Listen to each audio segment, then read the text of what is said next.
Racing requires a complex programming of psychological, emotional, physical, and nutritional skills. We quite often do the first three really well, but the nutritional side is often neglected. I've got a few tips on race day that you can refine nutritionally that will really get your race dialed in. First one is, we got to back up before the race. The day before the race, don't try to hypohydrate. In other words, don't try to saturate your system with fluid replacement drink or water. We're not camels and we can't store an infinite amount of fluid. Most races start very early in the morning, and you should allow about 2 to 2.5 hours to digest your food before the actual gun goes off. So you've got to back up from that point. My second tip is to make sure that you've eaten and finished eating at least 10 hours before you're going to introduce breakfast at an early morning hour. At least 10 hours. Allow enough transit time for that food and fluid to move through your system before you introduce breakfast on race day. Start of the race. What can you do? You've eaten breakfast 2 to 2.5 hours before the race, and now that time period has elapsed. Ingest somewhere between 4 ounces to 12 ounces of fluid replacement drink, preferably with carbohydrate and protein, 10 minutes before the start of the race. Not 30 minutes, not an hour.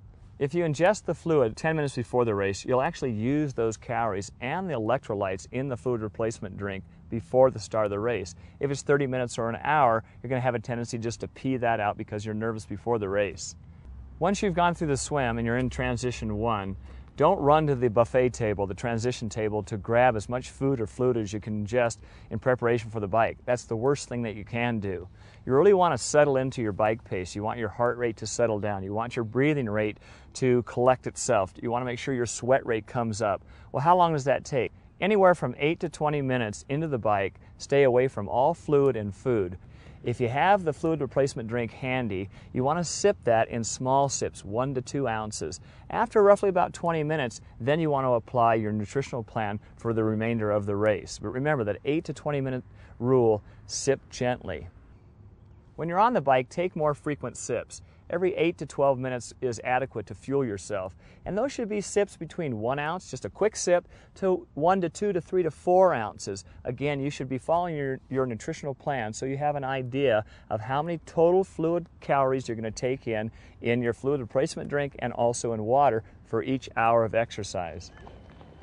When you finish the bike, right near the end of the bike, what happens as you come into T2, transition 2?